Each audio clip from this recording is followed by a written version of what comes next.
WhatsApp guys, welcome back to another blog video. নতুন আরও একটা ব্লগ ভিডিও নিয়ে তোমাদের মাঝে আমি তানজিম হাসান চলে আসলাম। আজকে আমরা আব্দুলপুর জংশন থেকে বের হয়ে গিয়েছি রাজশাহীর উদ্দেশ্যে। আমাদের ট্রেন অলরেডি চলে এসেছে।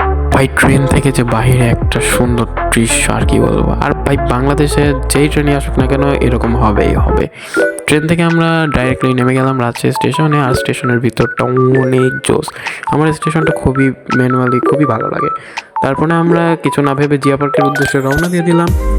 আর বাইরের আমাদের বাংলাদেশি টেস্টটা নিয়ে অলরেডি রওনা দিয়েছি। আর আমরা অলরেডি জিয়া পার্কে চলে আসলাম। জিয়া পার্কে ঢুকে বললাম টিকিট কেটে সবাই মিলে। আর আশেপাশে দেখতে শুরু করলাম, খুবই সুন্দর। আর এখানে তো আমি আসছি নিজে। প্লিজ সত্যি কথা বলতে কি, জিয়া পার্কের ভিতরে যেরকম হারে এরা টিকিটের দাম মূল্য নিয়েছে, কিন্তু সেরকমটা বলা যায় অনেকটাই বেটার আছে। আমার কাছে খুব ভালো লাগছে। তবে সব কয়টায় রাইডে ওঠার জন্য টাকা খরচ করতে হবে, মানে টাকা তোমাকে নিয়ে যেতেই হবে। এখানে দেখলাম এই যে এই দ্বীপটায় খুব যাওয়ার ইচ্ছা ছিল, কিন্তু যাওয়ার কোনো জায়গা ছিল না। এখানে অনেকগুলো রাইড ছিল, কিন্তু ভাই আছে পকেট ফাঁকার জন্য যাওয়া হলো না। তোমরা সাবস্ক্রাইব করো না, ফলো করো না। তো কী করবো, মুড়ি কিনে নিয়ে এসে মাছকে খাওয়ানো স্টার্ট করলাম। দেন এরকমভাবে এগুলো রাইডও দেখতেছিলাম। আমার ছোটো ভাই তাস কিন্তু এগুলোর উপরে উঠে বসেছিল, কিন্তু একটাতেও চড়ার মতো সামর্থ্য ছিল না ভাই। তোমরা সাবস্ক্রাইব করো। আর এখানে ট্রেন দেখার সাথে সাথে আমাদেরও মনে হলো ট্রেনে উঠি আমরাও।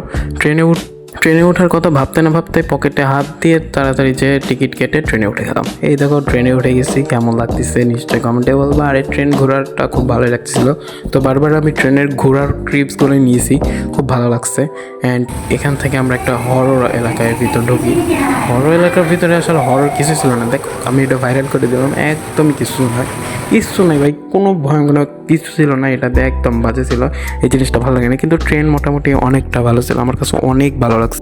দেন ট্রেনের আরও একটা ঘোরার ক্লিপস ভাই রাস্তার উপর দিয়ে ট্রেনের লাইন বানিয়েছে একদম রিয়েল। তারপরে কোনো কিছু না ভেবে আমরা পদ্মার পাড়ে চলে যাই। আর পদ্মার পাড়ে কি সুন্দর সিনারি এবং কত সুন্দর ভিউজ। এবং রাত না হতে আমরা ফিরে আসার আবার প্রোগ্রাম করে রাখছিলাম। সো দেখুন বাংলাদেশি ট্রেনের কি অবস্থা, কোনো স্টেবিলিটি নাই। Thanks guys.